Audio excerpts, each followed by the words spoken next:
25% reservation వచ్చింది కదా పేద ప్రజలకు ప్రైవేట్ స్కూళ్ళల్లో, రూపాయి లేకుండా జాయిన్ చేసుకుంటారు కదా, చాలా గొప్ప విషయం కదా. మన ఆర్థిక వ్యవస్థను డికోడ్ చేసి చేసుకుంటారా, అయిపోయి ఫినిష్. 20%, 100కు 25 మందిని చేర్చుకుంటున్నారంటే ఒక్కసారి ఆలోచించు.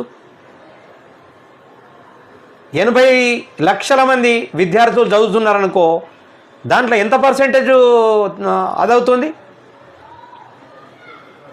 కాబట్టి అటువైపు ఉండాలి. కానీ బాగున్నది కదా, మంచి అందగత్తెలను చూసి అందగత్తెలను చూస్తున్నాం కదా మనం మంచిగా ఫస్ట్ క్లాస్గా.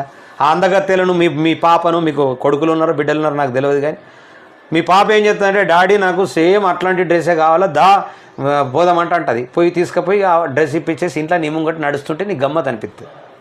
అది నడిచి వేరే దారికి పోయి చదువుకు దూరం అయిపోయి చక్కగా చదవకపోతే మళ్ళీ నీకు రకరకాల బీమారులు వస్తాయి. ఇవన్నీ కూడా